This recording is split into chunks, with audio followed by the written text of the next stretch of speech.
बिस्मिल्लाहिर्रहमानिर्रहीम। Dear student, उम्मीद करता हूँ आप सब खैरियत से होंगे। और आज हमें एक और मजीद इंपॉर्टेंट ऑर्गेनेली जो कि शॉर्ट क्वेश्चन के लिहाज से ज़्यादातर इंपॉर्टेंट है, कह नहीं सकते लॉन्ग भी आ सकता है, लेकिन सेल की एक बहुत ही इंपॉर्टेंट ऑर्गेनेली है जिसका नाम है सेंट्रियोल। इसके हम आज देखेंगे कि ये प्रेजेंट किस किस में है, इसका स्ट्रक्चर कैसा होता है और इसका फंक्शन क्या है। तो सबसे पहले डियर स्टूडेंट, किसी भी चीज़ को नाम देने का कोई मकसद होता है।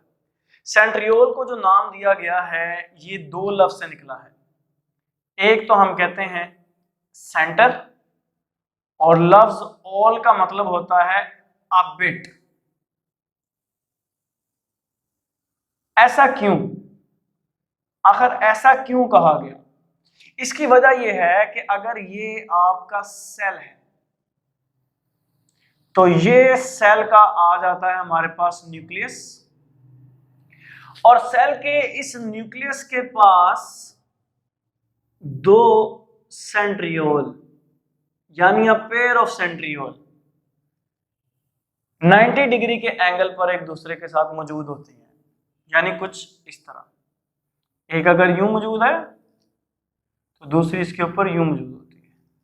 ये एक दूसरे के साथ यूं 90 के एंगल पर मौजूद होती हैं, तो सेंटर के बिल्कुल पास है, इसलिए इनका नाम क्या है? सेंट्रियोल। तो dear student, one of the important organelle.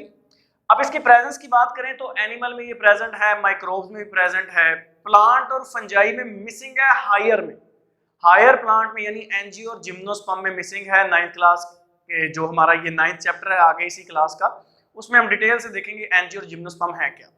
तो अभी के लिए सिर्फ हमने कहना ये लोअर प्लांट में प्रेजेंट है, ब्रायोफाइट्स वगैरह जैसे हम कहते हैं, ठीक है जी, लोअर प्लांट मिसाल के तौर पे आपको मिसाल दी है, ठीक है जी।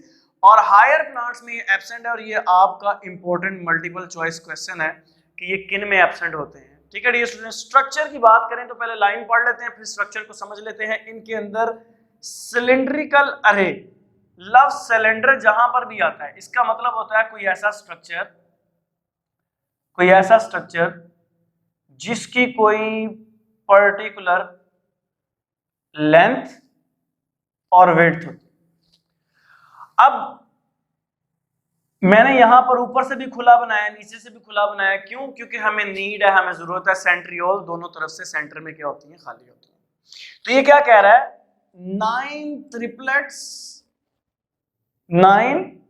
ट्रिपलेट्स कहते हैं 3 को of microtubule. Microtubule very important lecture, last time हमने इसी के बारे में पढ़ा कि माइक्रोट्यूब्यूल्स क्या होते हैं। डिटेल में मैं नहीं जाऊंगा। साइटोस्केलेटन की एक किस्म है, एक हिस्सा है, उसको आप माइक्रोट्यूब्यूल कहते हैं। डिटेल से देखना चाहते हैं तो मैं लेक्चर एंड में आपको दे दूंगा, उसको लाजमी देख लीजिएगा, ठीक है जी।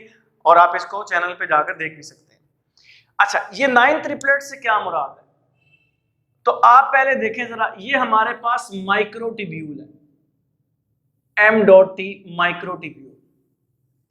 हम रिवर्स आ रहे हैं, ये माइक्रोट्यूब्यूल 3 इकट्ठी रहती हैं, 1 2 3, इसको ट्रिपलेट कहते हैं, 3।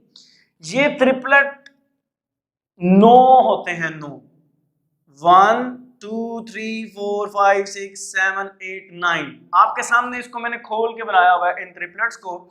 एक ये ट्रिपलेट है, एक ये ट्रिपलेट है, एक ये ट्रिपलेट है, एक ये, टोटल 9 ट्रिपलेट्स होते हैं। और फिर जाके कहीं एक माइक्रोट्यूब्यूल बनती है, तो हम कहते हैं 9 मल्टीप्लाई बाय, फिर जाके सेंट्रियोल बनती है। 9 multiply by 3 is equal to 27 microtubule, 27 microtubule. और 9 क्या होते हैं? 9 क्या होते हैं? ट्रिपलेट्स, ठीक है जी। तो हमने टोटल नंबर ऑफ माइक्रोट्यूब्यूल आपके जो सेल में एक सेंट्रियोल में मौजूद है उसको निकाल लिया है। अगर आपसे एक एमसीक्यूज पूछा जाए, बहुत ज्यादा इसका आपने सोच समझ के आंसर देना है। एक सेल में 2 होती हैं, ये मैंने आपको आते साथ ही बताया। 2 कौन होती हैं? सेंट्रियोल्स। और 2 सेंट्रियोल में से एक सेंट्रियोल के अंदर 27 माइक्रोट्यूब्यूल होती हैं। तो टोटल 2 सेंट्रियोल्स के अंदर कितनी माइक्रोट्यूब्यूल्स होंगी? तो 27 प्लस 27, जो आंसर आएगा वो आपका होगा 54, ठीक है जी। तो एक सेल के अंदर माइक्रोट्यूब्यूल्स टोटल सेंट्रियोल्स में जो होती हैं वो कितनी होती हैं? तो आपने याद रखना है कि 2 सेंट्रियोल्स होती हैं डिवीजन से पहले जी। तो ये था एक हमारे पास माइक्रोट्यूब्यूल का स्ट्रक्चर। तो फिर हम जाते हैं इसके फंक्शन की तरफ। फंक्शन में सबसे इंपॉर्टेंट फंक्शन आता है स्पिंडल फॉर्मेशन। आखिर इससे क्या मुराद है? याद रखिएगा, एक सेल के अंदर हमने कहा है कि ये एक जोड़े की शक्ल में मौजूद होती है, और एक बहुत इंपॉर्टेंट बात, जिस जगह पर ये मौजूद होती है ना, उस एरिया को आप कहते हैं centrosome. Centrosome, centrosome is the place where the place of this centriole is present. याद रखना है, बहुत इंपॉर्टेंट है। अच्छा, ये जब सेल डिवाइड करने लग जाता है, माइटोसिस और म्यूसिस में डिटेल से पढ़ेंगे, तो सेल जैसे ही डिवाइड करना स्टार्ट करता है, तो ये जो सेंट्रियोल्स होती हैं ये क्या करती हैं? ये सबसे पहला जो काम करती हैं, ये डुप्लीकेट होती है। डुप्लीकेट से क्या मुराद है? ये 2 में कन्वर्ट हो जाती है, ठीक है जी। और जब ये, मैं नीचे समझा रहा हूं आपको, जब ये डुप्लीकेट हो जाती है तो एक पेयर एक तरफ चला जाता है, दूसरा पेयर दूसरे तरफ चला जाता है। और ये करती क्या है? ये क्रोमोसोम के साथ अटैच हो जाती है। कैसे अटैच होती हैं? इनके अंदर से धागे निकलते हैं, उसे कहते हैं स्पिंडल। और ये स्पिंडल, ये धागे क्या करते हैं? क्रोमोसोम को खींचते हैं और खींच के इसको क्या कर देते हैं? 2 हिस्सों में क्या करते हैं? डिवाइड करते हैं। और फिर एक आधा हिस्सा एक सेल में आ जाता है। 1 से 2 सेल बनेंगे ना, 1 cell this and second this, तो 1 से 2 सेल बनेंगे। तो आधा आधा आधा सारा क्रोमोसोम इधर और आधा आधा क्रोमोसोम से मुराद है कि जितना भी सेल के अंदर मटेरियल है, आधा मटेरियल इधर और आधा मटेरियल उधर। तो आधे क्रोमोसोम से ये ना मुराद लीजिएगा, एक क्रोमोसोम के 2 टोटे कर दिए, ठीक है जी। तो आधा मटेरियल इधर चला जाएगा और आधा मटेरियल उधर चला जाएगा। तो ये, अच्छा, जब एक सेल डिवाइड कर रहा होता है ना, तो सेल डिवीजन के दौरान सेल के अंदर एक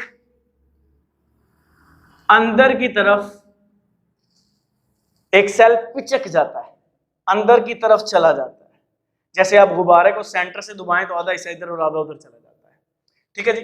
तो ये जो पिचकना है, किस जगह से पिचकना है, इसका भी फैसला कौन करती है? सेंट्रियोल करती है। सो लोकेशन ऑफ फ्यूरो, ये जो पिचक कर ये जगह बन चुकी है, इसे फ्यूरो कहते हैं, क्यारी, इन द सेल डिवीजन। और दूसरा ये काम क्या कर दे है? Formation of सीलिया। फॉर्मेशन ऑफ सीलिया अगर मैं आपको बताऊं तो सीलिया के फॉर्मेशन में इंपॉर्टेंट बात ये है, आपने सुना होगा क्या बैक्टीरिया होते हैं, और बैक्टीरिया के पास 2 बड़े इंपॉर्टेंट स्ट्रक्चर होते हैं। एक तो उनका फ्लैजेला, एक उनका फ्लैजेला, और दूसरा उनके पास हेयर लाइक स्ट्रक्चर्स होते हैं, उन्हें आप सीलिया कहते हैं, सीलिया।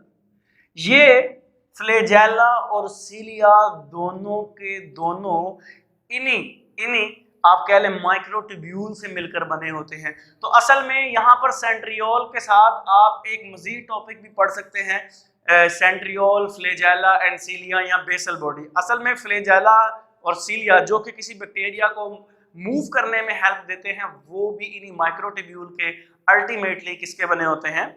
सेंट्रियोल्स के बने होते हैं। सिर्फ फर्क क्या होता है, वो जो सेंट्रियोल होती हैं उनमें माइक्रोट्यूब्यूल की थोड़ी अरेंजमेंट का फर्क होता है, और साथ ही साथ उस माइक्रोट्यूब्यूल के अंदर से ये फ्लैजेला निकला होता है।